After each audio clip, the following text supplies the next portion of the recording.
Breakfast. BBC Newcastle, radio for the North East.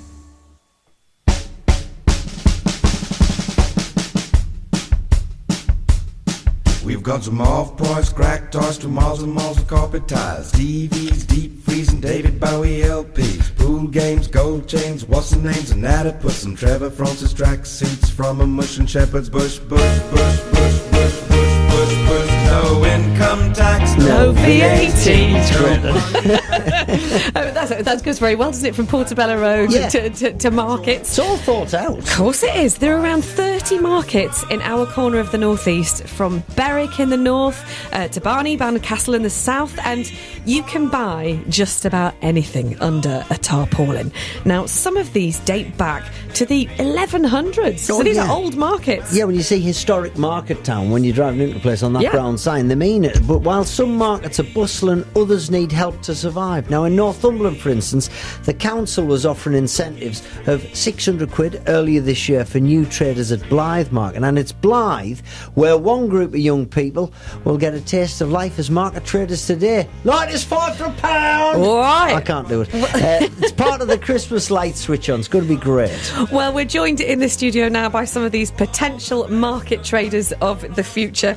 We've got Dan and Mitchell and Gina. Welcome, guys. Welcome to BBC Newcastle. First of all, guys, have you got your call ready for the market? Have you got your marketing strategies ready? How are you going to shout at people to get them to come near your market stall?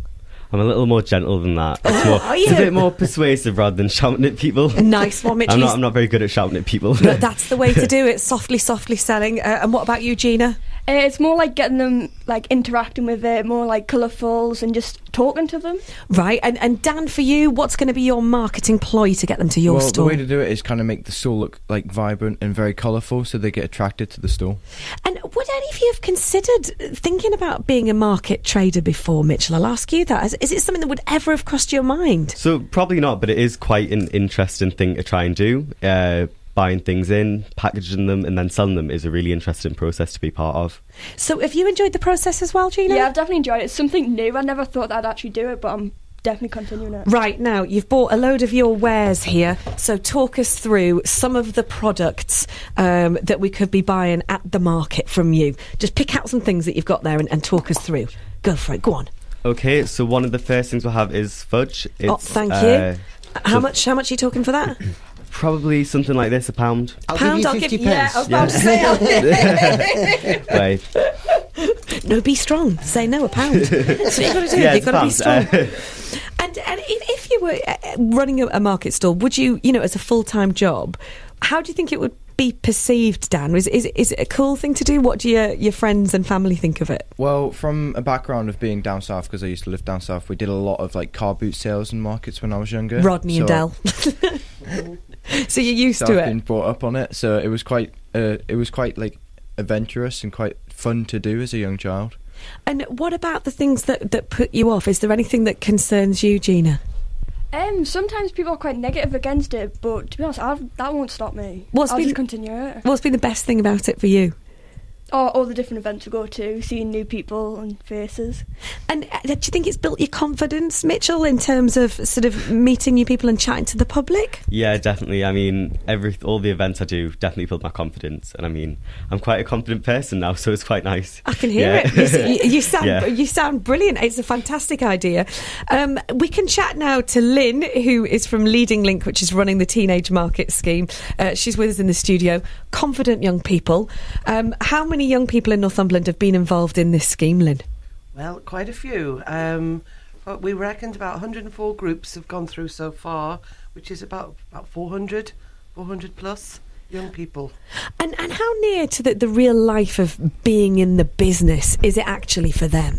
Oh, it's a real programme because they have some funds that have come from the Key, and they literally go through the whole enterprise package, the packaging, the profits and everything else like that.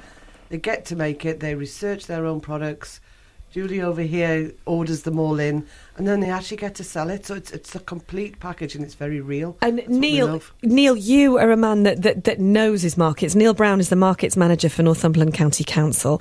How impressed are you with these young people? Because I'm very impressed with them. Absolutely fantastic. It's definitely a way for the future, both to encourage them as new traders, but also a new generation of customers for the markets as well. So why are some markets struggling and some are doing really well with sort of farmers markets and, trendy bits of haberdashery and what would you call that? I suppose shabby chic, that kind of thing. Why are some places doing well and some not? Well, nationally, we're looking at an ageing population and different options to shop these days. So we looked at ways of combating that, and we decided we'd go and buy the rights to run the teenage markets. And we've looked at working in partnership with Leading Link and others, town councils, to encourage these markets to take place in Northumberland.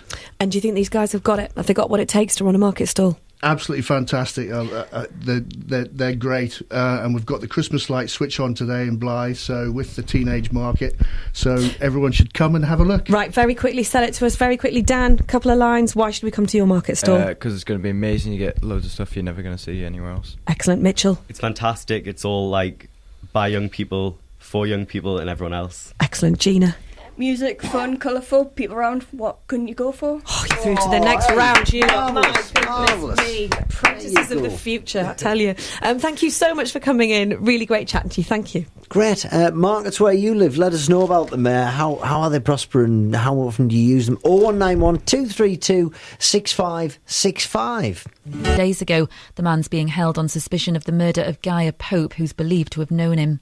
And it's Blythe's turn to switch on its Christmas lights tonight. The Northumberland town has a day of events planned in the market square. A festive market will run all day, including a teenage market with young stall holders. Mitchell and Gina will be among the traders. But it is quite an interesting thing to try and do. Buying things in, packaging them and then selling them is a really interesting process to be part of. Definitely enjoyed it. It's something new. I never thought that I'd actually do it, but I'm definitely continuing it. BBC Newcastle, the only place for North East sport. Good morning, I'm Michael Hamilton. Sunderland appear to be targeting